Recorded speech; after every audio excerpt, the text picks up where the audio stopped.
ॐ यथाग्नेर्दाहिका शक्ति रामकृष्णे स्थिता हिया सर्वविद्यास्वरूपां तां शारदां প্রণমাম্যহম।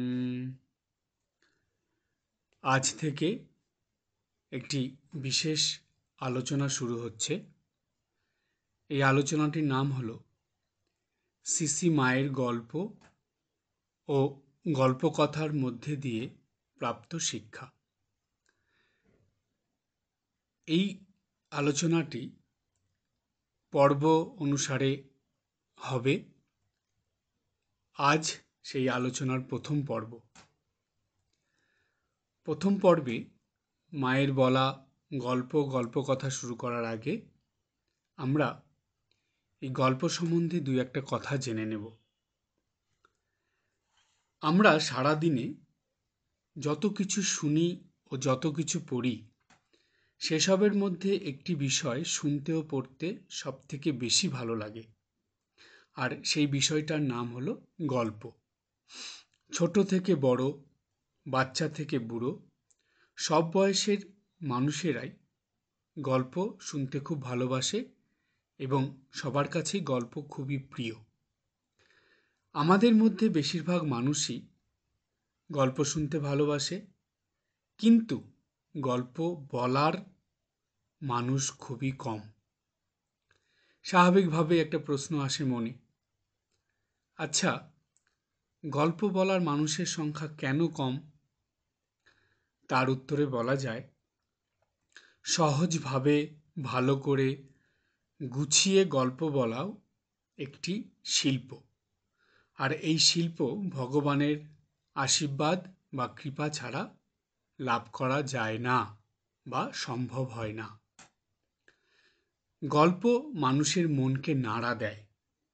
তাই ধর্মের ইতিহাসে আমরা বারংবার দেখি অবতার পুরুষেরা সহজ ভাষায় গল্পের মাধ্যমে মানুষকে উপদেশ দিতেন।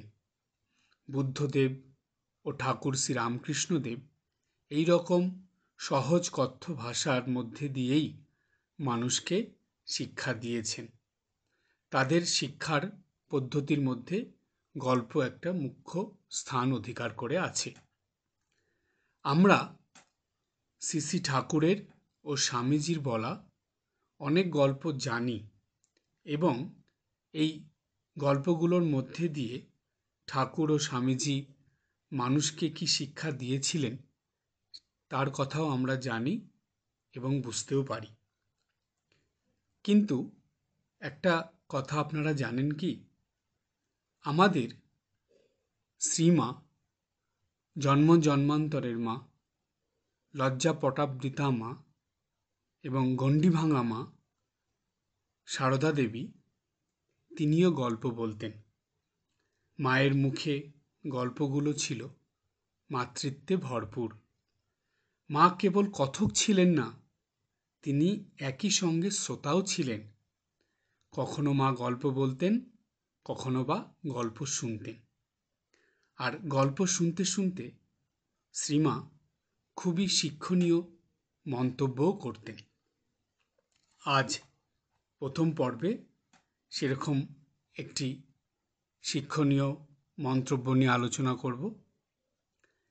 শ্রীমা সারদা দেবী ভক্তদের সাথে বা বলা যায় তার সন্তানদের সাথে কথা বলার সময় সহজ সরল কথ্য ভাষায় কখনো গল্প বলতেন, কখনো গল্প শুনতেন, কখনো বা গল্পের মতো করে বিভিন্ন রকম সত্যি ঘটনা বলতেন, আবার কখনো বা ছড়া কেটে গল্পের মতো করে উপদেশও দিতেন। গোলাপ মা ও যোগিন মা দুজনেই বলেছিলেন যে মা অপরের কথা শুনতেন বেশি, কিন্তু নিজে বলতেন কম। আর মা যখন কথা বলতেন তখন খুব মিষ্টি করে কথা বলতেন। তাই মায়ের ওই মিষ্টি কথা অল্প শুনেই সন্তানদের মন আনন্দে ভরে যেত।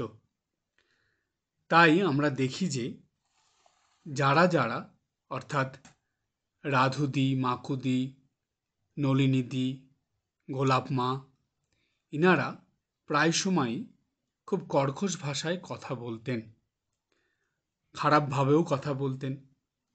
আর তাদের এই কর্কশভাবে কথা বলা এবং খারাপভাবে কথা বলা দেখে বা শুনে মা তাদেরকে বারবার বলতেন, ওরে মিষ্টি কথা বল, মিষ্টি করে বল, কারো মনে আঘাত দিয়ে কখনো কথা বলতে নেই, ওতে পাপ হয়, দুঃখ কষ্ট বাড়ে।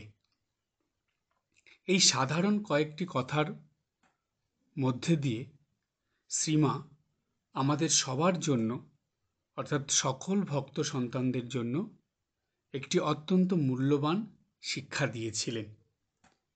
কি ছিল সেই শিক্ষা? শিক্ষাটি এই ছিল যে দৈনন্দিন জীবনে আমরা প্রায় সকলেই অপরের সঙ্গে কথা বলার সময় ভালোভাবে কথা বলি না। কখনো কর্কশভাবে কথা বলি, আবার কখনো খারাপভাবে কথা বলি, আবার কখনো বাজে কথা বলি, আবার কখনো রেগে গিয়ে কথা বলি, মনে আঘাত দিয়ে কথা বলি, এমনকি অপমান করেও কথা বলি।